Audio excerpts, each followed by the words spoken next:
और अब खबरें विस्तार से। आज हिमाचल दिवस है और पूरे प्रदेश में आज हिमाचल दिवस मनाया जा रहा है। प्रदेश में हर जगह हर तरफ हर्षोल्लास है। कई जगहों पर सरकारी कार्यक्रम हो रहे हैं। हिमाचल दिवस मनाया जाएगा। राज्य स्तरीय हिमाचल दिवस जो समारोह है वो लाहौल स्पीति के काजा में मनाया जाएगा।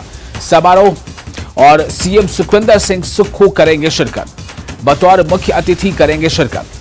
तो आज हिमाचल दिवस के खास मौके पर पूरे हिमाचल में हिमाचल वासियों में एक खास तरह की खुशी देखी जा रही है, क्योंकि हिमाचल प्रदेश का गठन जब हुआ था उस गठन के बाद हिमाचल प्रदेश के एक राज्य के तौर पर गठन के बाद उसकी आज वर्षगांठ है।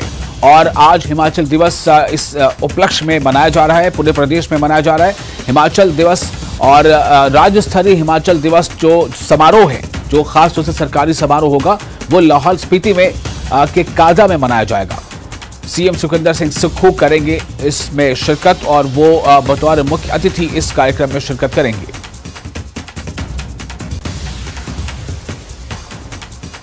आपको बता दें कि हिमाचल प्रदेश का 75वां स्थापना दिवस है, यानी कि आज से 74 साल पहले यह 75वां स्थापना दिवस है। तो स्थापना दिवस 75वां है इसका, और 1948 में इसका जो है गठन हुआ था। और हिमाचल प्रदेश को एक राज्य का दर्जा के तौर पर जब इसकी घोषणा की गई थी तो खुद शिमला गई थी उस वक्त की जो प्रधानमंत्री थी इंदिरा गांधी, वो शिमला जाकर उन्होंने इसका उद्घाटन उसका अनाउंसमेंट किया था। 15 अप्रैल 1948 के हिमाचल प्रदेश चीफ कमिश्नर के राज्य के रूप में अस्तित्व में आया था। और भारतीय संविधान लागू होने के साथ ही हिमाचल प्रदेश ग श्रेणी का राज्य बन गया। 1 जुलाई 1954 को बिलासपुर हिमाचल प्रदेश में शामिल हुआ। हिमाचल प्रदेश 1 जुलाई 1956 में केंद्र शासित प्रदेश बना। 1 नवंबर 1966 को कांगड़ा और पंजाब के अन्य पहाड़ी इलाकों को हिमाचल में मिला दिया गया। इस तरह से संसद में दिसंबर 1970 में हिमाचल प्रदेश राज्य अधिनियम पास किया गया और नया राज्य 25 जनवरी 1971 को अस्तित्व में आया था। हिमाचल प्रदेश भारतीय गणराज्य का 18वां राज्य बना।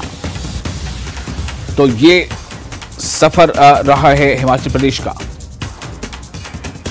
प्रेमलाल हमारे साथ फोन लाइन पर जुड़ चुके हैं ज्यादा जानकारी के साथ। प्रेम, मैं आपसे जानना चाहता हूं कि आज का दिन हिमाचल प्रदेश के लिए, हिमाचल वासियों के लिए कितना अहम है, कितना खास है आज का दिन। और दूसरा ये कि सरकारी स्तर पर तो कार्यक्रम होते ही हैं, क्या लोगों में भी ये देखा जाता है कि वो अपने तौर पर भी कई सामाजिक संगठन वो भी क्या कुछ कार्यक्रम करते हैं? सरकारी स्तर पर आज क्या क्या कार्यक्रम होने हैं, कहां पर जो सरकारी सबसे बड़ा समारोह होगा उसकी क्या क्या आज झलकियां होने वाली हैं, बताएं। जी बिल्कुल, आज का दिन जो है हिमाचल प्रदेश के लिए जो है एक विशेष दिन है, क्योंकि आज के दिन ही 15 अप्रैल 1948 को हिमाचल प्रदेश की स्थापना हुई थी। तो ये जो है, क्योंकि आज जो है बेहद खास दिन जो है यहाँ के लोगों के लिए रहने वाला है। उसके साथ साथ मैं ये बताना चाहूँगा कि स्पीति वासियों के लिए भी ये आज किसी ऐतिहासिक क्षण से कम नहीं है, क्योंकि ये यहाँ पर जो है पहली बार राज्य स्तरीय किसी जो सरकारी समारोह का जो है आयोजन किया जा रहा है। अब मैं लाहौल स्पीति की बात करूं तो जो लाहौल स्पीति जो है 1 नवंबर 1966 के बाद जो है हिमाचल प्रदेश में शामिल हुआ था। उससे पहले जो है ये लाहौल स्पीति का इलाका जो है पंजाब के अंतर्गत आता था, और 1 नवंबर 1966 के बाद जो है हिमाचल प्रदेश में इसको जो है शामिल किया गया था। तो आज एक जो विशेष समारोह जो मुख्य मंत्री जो हिमाचल प्रदेश के वो आज यहाँ काजा में मुख्य अतिथि के तौर पर जो है शिरकत करेंगे। और इसके साथ साथ जो है ध्वजारोहण का जो कार्यक्रम करीब 10 बजे थोड़ी देर के बाद अब शुरू होने वाला है। और इसके साथ साथ जो है यहाँ पर पुलिस, हिमाचल प्रदेश पुलिस बल के महिला और जो पुरुष विंग है वो भी यहाँ पर बिल्कुल। प्रेम, मैं आपको थोड़ा रोकना चाहूंगा। इस वक्त हमारे साथ रणवीर भी जुड़ चुके हैं, उनसे भी एक सवाल कर लेते हैं। रणवीर हमारे साथ जुड़ चुके हैं, हमारे संवाददाता। रणवीर, ये बहुत खास दिन तो है। मैं वही प्रेम से बात कर रहा था कि हिमाचल प्रदेश के लिए, हिमाचल वासियों के लिए ये दिन कितना खास है, और क्या सिर्फ ये कि सरकारी स्तर पर कार्यक्रम होते हैं या कोई समारोह किया जाता है, या फिर ये कि हिमाचल प्रदेश के जो नागरिक हैं, जो वहाँ के हिमाचल निवासी हैं, उन्हें भी लगता है कि नहीं ये वाकई हमारे लिए बहुत अहम दिन है, इसलिए कई स्तरों पर ऐसे क्या कार्यक्रम होते हैं वहाँ? जी हाँ, ये बहुत महत्वपूर्ण तारीख है हर हिमाचल वासी के लिए और गर्व का दिन है कि आज ही के दिन हिमाचल जो है अस्तित्व में आया था। इससे पहले इस पर चर्चा करें, महत्वपूर्ण तारीखें आपने गिनवा दी हैं कि हिमाचल के इतिहास की क्या क्या रही हैं। ऐतिहासिक रिज मैदान पर इस वक्त हम खड़े हैं, ये तस्वीरें यहाँ से साझा करना चाहेंगे कि कितना खूबसूरत यहाँ का नजारा है। और जब भी हमने देखा है कि 15 अप्रैल का मौका होता है, 15 अगस्त का मौका होता है, 26 जनवरी का मौका होता है, तो इसी तरह यहाँ पर विशेष तौर पर यहाँ हिमाचल की राजधानी शिमला को, ऐतिहासिक रिज मैदान को सजाया जाता है। ये तस्वीरें आप यहाँ रिज मैदान से देख रहे हैं। देखिए, हिमाचल जो है थोड़ा सा अलग है अन्य प्रदेशों की तुलना में। अगर हम देखें, हिमाचल में जो है हिमाचल दिवस जो मनाया जाता है, ये केवल एक छुट्टी तक सीमित नहीं है। यहाँ पर आप तस्वीरें थोड़ी देर बाद आप देखेंगे, वैसे ही ये जो है सैलानियों के लिए जाना जाता है ये रिज मैदान, लेकिन काफी संख्या में जो स्थानीय लोग हैं वो भी समारोह में शिरकत करते हैं। प्रदेश के जिला मुख्यालयों पर जो कार्यक्रम होते हैं,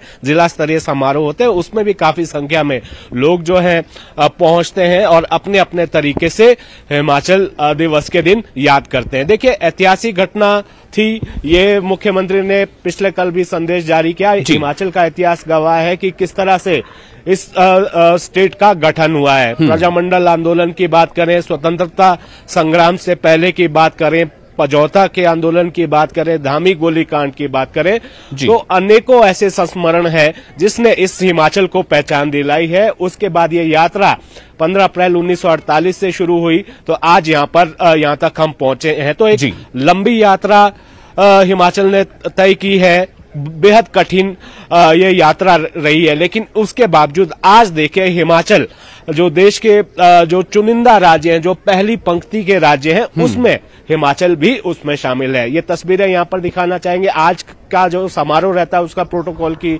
बात करें, जो राज्य स्तरीय समारोह है वो एक जगह पर होता है, वो आज लाहौल स्पीति के काजा में आयोजित किया जा रहा है। मुख्यमंत्री उसकी अध्यक्षता करेंगे। यहाँ राजधानी शिमला में जिला स्तरीय कार्यक्रम है, तो यहाँ पर रोहित ठाकुर शिक्षा मंत्री यहाँ पर पहुंचेंगे। जो प्रोटोकॉल है वो ठीक 11 बजे सभी जगहों पर ये समारोह आयोजित किया जाता है। सबसे पहले ध्वजारोहण होता है, उसके बाद राष्ट्रगान होता है, फिर परेड का निरीक्षण किया जाता है जहां जहां पर जो मुख्य अतिथि होते हैं, उसके बाद मार्च पास की सलामी ली जाती है। फिर जिला स्तर पर जो कार्यक्रम आयोजित होते हैं और राज्य स्तर पर जो कार्यक्रम होते हैं, जो उत्कृष्ट प्रदर्शन करने वाले विभिन्न क्षेत्रों में, चाहे वो कर्मचारी हैं, अधिकारी हैं, उनको प्रशस्ति पत्र और उन्हें सम्मान दिया जाता है। सांस्कृतिक कार्यक्रमों का भी आयोजन किया जाता है। ये घड़ी सांस्कृतिक कार्यक्रमों के लिहाज से भी बहुत महत्वपूर्ण रहती है, क्योंकि हिमाचल की संस्कृति की झलक आपको हर प्रदेश में, माफ कीजिएगा, हर जिले से आपको देखने को मिलेगी। हर जिले की जो है अपनी खूबसूरती है, हर जिले का अपना रहन सहन, ताना बाना और उसकी अपनी संस्कृति है। तो जिस तरह से हमारा देश बना हुआ है, अलग अलग उसके रंग है, अलग अलग पहचान है, अलग अलग संस्कृति है, अलग अलग भाषाएं हैं, बोलियां हैं। तो यहाँ भी 12 जिले हैं, तो 12 तरह के जो है रंग आज यहाँ पर देखने को मिलेंगे। बिल्कुल, तो बहुत शुक्रिया रणवीर इस जानकारी के लिए। और जाहिर है कि जब कार्यक्रम की शुरुआत हो चुकी होगी तो नजारा कुछ और ही होगा। प्रेम, आपका भी शुक्रिया। और इसी के साथ हम अगली खबर तक बढ़ते हैं, और बहुत अहम खबर यह है कि प्रधानमंत्री नरेंद्र मोदी जो है विश्व बैंक के कार्यक्रम से पीएम का एक संबोधन चल रहा है, आपको सुनाते हैं। 9 billion turns. Friends, global institutions have an important role to play in encouraging countries across the world. I am told that the World Bank Group is looking to increase climate finance from 26% to 35% as a share of total financing. The focus of this climate finance is usually on conventional aspects. Adequate financing methods need to be worked out for behavioral initiatives too. A show of support by the World Bank towards behavioral initiatives such as Mission Life will have a multiplier effect. Friends, I congratulate the World Bank team hosting this event, and I hope that these meetings will come up with solutions to nudge individuals towards behavior transformation. Thank you very much. तो climate change के मुद्दे पर जो एक कार्यक्रम था विश्व bank की तरफ से, उसमें पीएम का यह संबोधन था। और इसी के साथ फिलहाल एक छोटा सा ब्रेक ले लेते हैं। ब्रेक के बाद खबरों का सिलसिला जारी रहेगा।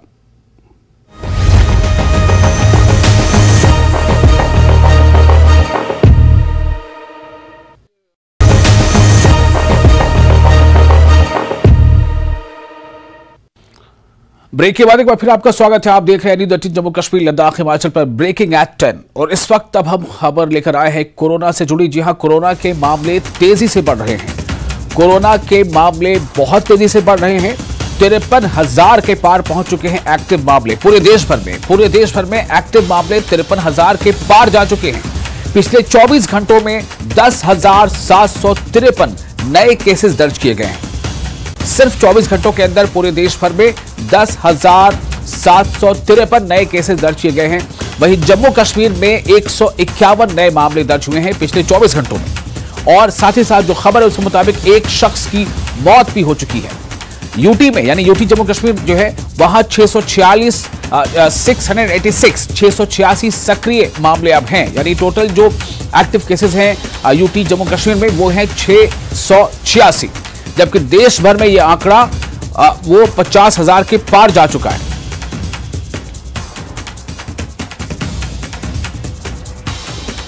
और पहले हम रुख करेंगे अपनी संवाददाता फरहा का, जो हमारे साथ जुड़ चुके हैं फोन लाइन पर दिल्ली से।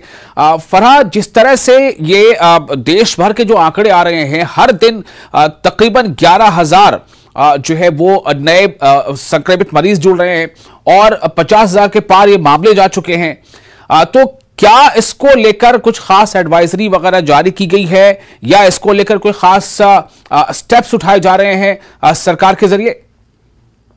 जी देखिए विशाल, आए दिन रोज देखा जा रहा है कि मामले बढ़ते जा रहे हैं। 53,000 के पार एक्टिव संख्या हो गई है और रोज जो केसेस हैं वो करीब 11,000 के करीब आ रहे हैं। और अभी बीच में देखा जा रहा था कि आंकड़े से 5-6 हजार थे और एक्टिव संख्या भी कम थी, लेकिन अचानक से ये वही पीक हो रही है कि जो हमने बीच में देखा था कि केसेस बढ़ते जा रहे थे।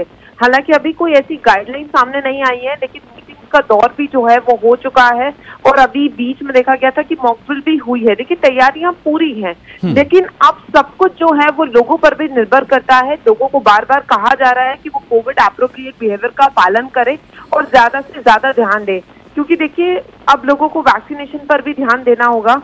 अभी जो कोवोवैक्स है एज अ बूस्टर डोज वो भी कोविन ऐप पर अवेलेबल है और लोगों से कहा जा रहा है कि जिनकी इम्यूनिटी कम है, जिनको ज्यादा बीमारियां हैं, वो इस वैक्सीनेशन को ले।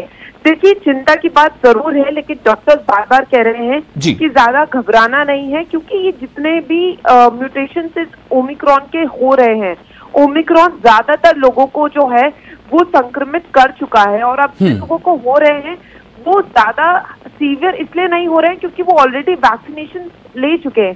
देखिए अब जो ये एंडेमिक की तरफ कोरोना बढ़ रहा है, इसका सीधा सीधा मतलब ये है कि आपको कोरोना होगा जरूर, लेकिन उतनी सिवियरिटी से नहीं होगा, क्योंकि आपकी इम्यूनिटी उतनी डेवलप हो चुकी है। और जिस तरीके से तमाम जो है हम लोगों ने वैक्सीनेशन ली हैं, एक वाइड वैक्सीनेशन ड्राइव भारत में हुआ है, लेकिन अभी हम ये नहीं कह सकते हैं कि इसको बिल्कुल हल्के में लेना, ये भी गलत होगा। सावधानी हमें बरतनी होगी, क्योंकि केसेस का जो हम देख रहे हैं डेली बढ़ते जा रहे हैं, तो लोगों को जो है वो उसका पालन करना होगा। देखिए नोएडा की अगर बात की जाए तो नोएडा में जो है अब मास्क मैंडेटरी कर दिया गया है, गाइडलाइंस जो है वो सामने आ गई। वही अब ये माना जा रहा है कि दिल्ली के लिए भी ऐसा कुछ हो सकता है, क्योंकि अगर हम मेट्रोज की बात करें, पब्लिक ट्रांसपोर्ट और इस सारी चीजों की बात करें, तो वहां पर लोग मास्क का इस्तेमाल नहीं कर रहे हैं। और अगर इसी तरीके से केसेस बढ़ते रहे तो आने वाले टाइम में स्थिति क्या है जम्मू कश्मीर में? फरहा, ये जानने के लिए जरा चलते हैं शब्बीर के पास जो हमारे साथ जुड़ चुके हैं लाइव। शब्बीर, जो नेशनल जो रिकॉर्ड है, जो नेशनल डेटा है, उसके मुताबिक पिछले 24 घंटों में तकरीबन 11,000 मामले दर्ज हुए हैं, जबकि ये टोटल जो केसेस हैं संक्रमित मरीजों के वो पार कर गए हैं 53,000 को। ये नेशनल आंकड़ा है। कश्मीर की स्थिति क्या है? जम्मू कश्मीर में किस तरह से वहां पर ये केसेस बढ़ रहे हैं? क्योंकि जो एक डेटा है जो 151 का डेटा है, लेकिन क्या ये सिर्फ इतना ही ज्यादा है मामला कि 151 लोग ही संक्रमित पाए गए? ये तो इस पर भी मॉनिटर करेगा कि कितने लोगों की टेस्टिंग हो रही है। क्या स्थिति वहां पर है, क्या तैयारियां हैं शब्बीर?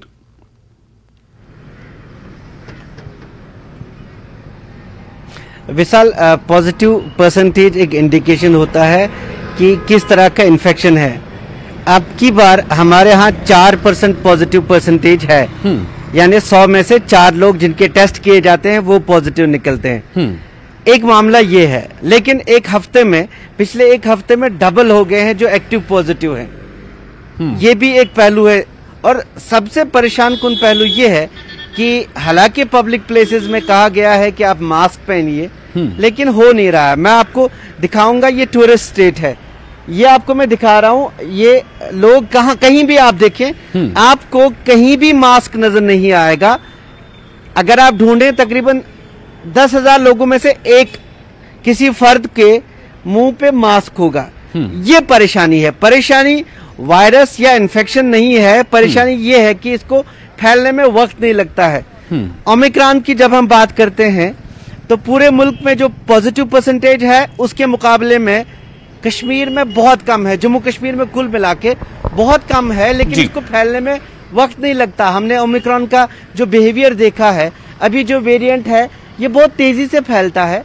बेशक जो यहाँ पे सब लोगों ने वैक्सीनेशन की हुई है, ओमिक्रॉन से वो उनका पहले भी इन्फेक्शन लगा है तो एक नेचुरल इम्यूनिटी भी है, लेकिन बीमार लोग हो रहे हैं, ये भी एक हकीकत है। और जिस तेजी से ओमिक्रॉन इन्फेक्शन फैलाता है उसको रोकने की जरूरत है कम्युनिटी में। अब ये विशाल वायरस जो है ये एंडेमिक हो चुका है, एक पैंडेमिक से अब आहिस्ता आहिस्ता एंडेमिक हो रहा है। तो वायरस का बिहेवियर यही होता है कि बहुत तेजी से पहले परेशानी करता है, फिर आहिस्ता आहिस्ता ये एंडेमिक हो जाता है। और ईयरली वैक्सीनेशन भी कुछ चीजों में हुई, इन्फ्लुएंजा में हमने देखा इसका बिहेवियर वायरस का वही होता है, आहिस्ता आहिस्ता डाई डाउन हो जाएगा, फिर ईयरली एक थोड़ा थोड़ा इन्फेक्शन होगा। लेकिन इस साल जो हमने देखा पूरे मुल्क में, थर्सडे को हमने देखा सबसे ज्यादा पीक थी पूरे मुल्क में, और अगले 10 दिनों में इन्फेक्शंस का जो एक्सपर्ट्स कहते हैं कि पीक करेगा और फिर आहिस्ता आहिस्ता नीचे आ जाएगा। लेकिन कोई सर्टेनिटी से, कोई पूरे यकीन से वायरस के बिहेवियर के बारे में नहीं कह सकते हैं। सबसे ज्यादा जोर यहाँ भी दिया जा रहा है कि आप पब्लिक प्लेसेस में मास्क लगाइए, हॉस्पिटल्स में मास्क लगाइए, जो नहीं हो रहा है और ये लोगों को करना है। ये एक परेशानी है। बाकी इन्फेक्शन परसेंटेज जैसा कि मैंने आपको बताया, शब्बीर आप हमारे साथ बने रहे। जरा रचना हमारे साथ जुड़ चुकी है दिल्ली से, एक बार जरा उनसे कुछ सवाल कर लेते हैं, फिर आपके पास आएंगे। रचना, मैं ये जानना चाहता हूं कि क्या लोगों से जब मिलना जुलना हो रहा है, जब लोगों से आप मिलते होंगे, फील्ड में हमारे रिपोर्टर्स मिलते हैं, हम लोग मिलते हैं, तो लोगों का फीडबैक क्या है? वो क्या मतलब कोरोना को उसी तरह से शिद्दत से कोरोना समझ रहे हैं जैसा पिछली बार हमने देखा था, या फिर कोरोना को उन्होंने हल्के फुल्के बुखार और सर्दी खांसी तक ले लिया है? देखिए विशाल, जिस तरीके से जो 2 पिछले लहर कोविड की देखने के लिए मिली थी और लोग जितना डरे हुए थे और सावधानी बरत रहे थे, लेकिन अभी की बात हम करें तो लोगों ने इसे बेहद लाइटली ले लिया है। हालांकि सरकार लगातार लोगों से ये बात कह रही है कि डॉक्टर्स भी ये कह रहे हैं कि मास्क का इस्तेमाल करें, सोशल डिस्टेंसिंग बनाएं, लेकिन अगर हम हकीकती तौर पर देखें, फील्ड में देखें या हम मार्केट्स में देखें, तो वहां पर इस तरीके का कुछ भी नजर नहीं आ रहा है। लोग ना मास्क का इस्तेमाल कर रहे हैं, ना ही किसी प्रकार की सामाजिक दूरी का इस्तेमाल कर रहे हैं, और लगातार कोविड के मामले बढ़ते जा रहे हैं। अगर पिछले 24 घंटे का मामला भी देखें तो 10,000 से ज्यादा नए मामले सामने आए हैं। तो यहाँ पर लोगों को देखकर लोगों की जिस तरीके की प्रतिक्रियाएं आ रही हैं, उनका कहना है कि अब तो कोविड आता रहता है, कितना बचाव करे, क्या काम बंद कर दे, क्या घर से बाहर ना निकले। तो हल्के में जिस तरीके से वो ले रहे हैं, लेकिन यहाँ पर एक्सपर्ट का कहना है, डॉक्टर्स का कहना है कि वो हल्के में लेने की जरूरत नहीं है। भले ही माइल्ड सिम्टम लोगों को आ रहे हैं, ज्यादा खतरनाक नहीं हो रहे हैं, लेकिन उससे बचने के लिए हमें प्रिकॉशन लेना जरूरी है।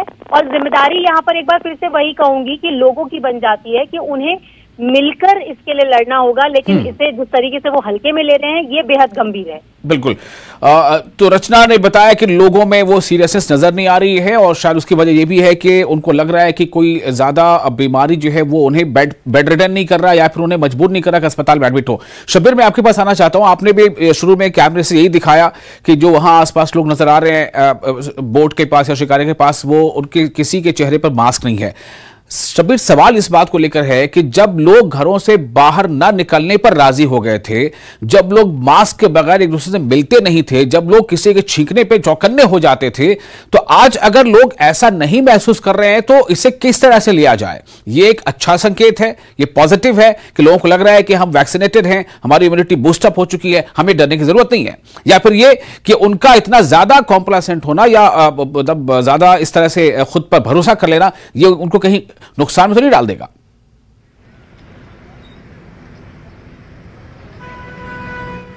जी बिल्कुल विशाल, नुकसान करेगा। और हमने यहाँ पे देखा क्योंकि सीजन बदल गया, इन्फ्लुएंजा बहुत एक्टिव था, H3N2 भी हमने देखा, और माहिरीन इसी पे जोर दे रहे हैं कि अगर मास्क का इस्तेमाल पब्लिक प्लेसेस में करें तो न सिर्फ कोविड बल्कि जो बाकी रेस्पिरेटरी प्रॉब्लम्स हैं, सांस की तकलीफ है, उनसे भी बचा जा सकता है। तो बेहतर यही होता कि मास्क का इस्तेमाल लोग करते, लेकिन ऐसा नहीं हो रहा है। मंत्र इसमें है, आप WHO की बात करें, आप मुल्क में जो भी माहिरीन है वो कहते हैं कि we have to learn to live with the virus. Virus के साथ हमें जीना सीखना होगा। आज एक वायरस है, कल दूसरा होगा, और इसका बेहतरीन तरीका ये है कि अगर आप एहतियात करते हैं, प्रोटोकॉल का ये करते हैं, प्रोटोकॉल पे अमल करते हैं, तो आपका पूरा काम होगा, कोई फर्क नहीं पड़ेगा न कारोबार पे, जैसा कि हमने पहली वेव में देखा, दूसरी में देखा हमारा कितना कारोबार का नुकसान हुआ। वो नहीं होता अगर हमने वायरस के साथ जीना सीख लिया होता। और जीने का तरीका ये है कि वो हम प्रोटोकॉल का एहतियात करें, प्रोटोकॉल पे अमल करें और एहतियात करें। हमने तब भी नहीं किया, और फिर तो एक दौर आया कि फिर हम डर गए, इतना डर गए कि फिर हम अपने अपनों को भी छोड़ के चले जाते थे। आज ये सूरत हाल है कि वायरस आहिस्ता आहिस्ता एंडेमिक हो रहा है, लोग बीमार जरूर हो रहे हैं लेकिन ज्यादा बीमार नहीं हो रहे कि उनको हॉस्पिटल जाना पड़े। लेकिन वायरस का रूप बदलने में वक्त नहीं लगता। वायरस अपने सर्वाइवल के लिए कुछ भी कर सकता है, और जब वायरस कर सकता है तो इंसान क्यों नहीं, हम भी कर सकते हैं। वायरस अगर अपने सर्वाइवल के लिए रूप बदलता है तो हमें एहतियात करना जरूरी है ताकि हम भी सर्वाइव करें और अच्छे से जिंदगी। तो एहतियात बरतना जरूरी है, prevention is better than cure, इसे हमेशा याद रखना चाहिए। और ये अच्छी बात है कि हम वैक्सीनेटेड हैं, हमारी इम्यूनिटी बूस्ट अप हो चुकी है, लेकिन वायरस भी बदलता रहता है, तो हमें उससे बचाव का कवच छोड़ना नहीं चाहिए। बहुत शुक्रिया आपका शब्बीर इस जानकारी के लिए। इसी के साथ फिलहाल एक छोटा सा ब्रेक लेते हैं, ब्रेक के बाद कुछ और अहम खबरें, कहीं जाइएगा नहीं।